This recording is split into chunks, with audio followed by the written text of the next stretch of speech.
Cette histoire s'adresse aux personnes qui comparent leur vie aux autres et qui pensent que les autres sont plus heureux qu'elles. Prenez le temps de suivre cette vidéo jusqu'à la fin, elle vous apprendra une leçon de vie. Dans un paisible village, un corbeau se sentait malheureux et insatisfait de sa vie. Un jour, alors qu'il pleurait sur une branche, un sage moine l'interpella. Touché par la tristesse du corbeau, le moine lui demanda ce qui le tourmentait. Le corbeau exprima sa détresse, se plaignant de ne pas être aimé, rejeté et méprisé par tous. Il exprima même le désir de mourir pour échapper à une vie si sombre.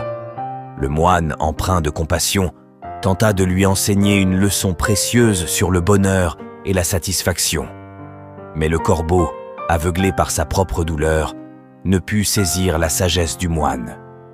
Le moine, désireux d'aider le corbeau à trouver le bonheur, lui proposa de le transformer en un autre oiseau.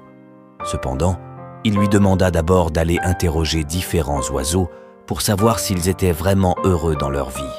Le corbeau, plein d'espoir, partit à la recherche de réponses. Il rencontra d'abord un cygne, admirant sa beauté et sa grâce. Mais le cygne lui confia qu'il ne se sentait pas heureux, regrettant de ne pas avoir de couleurs vibrantes comme les autres oiseaux. Le corbeau continua sa quête et rencontra un perroquet, enviant ses couleurs éclatantes. Cependant, le perroquet révéla qu'il se sentait prisonnier dans une cage, craignant d'être capturé et emprisonné. Enfin, le corbeau rencontra un paon, captivé par sa splendeur.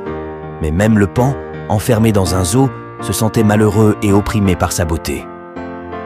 Finalement, le corbeau comprit que le bonheur ne dépendait pas de l'apparence extérieure ou de la situation, mais de la liberté d'être soi-même.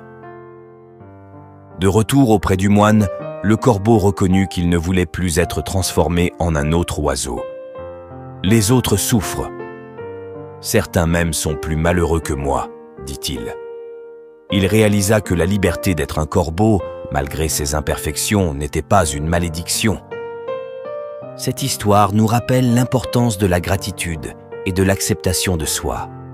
Le bonheur réside dans la capacité à apprécier ce que l'on a et à trouver la liberté d'être authentiquement soi-même, sans se comparer aux autres.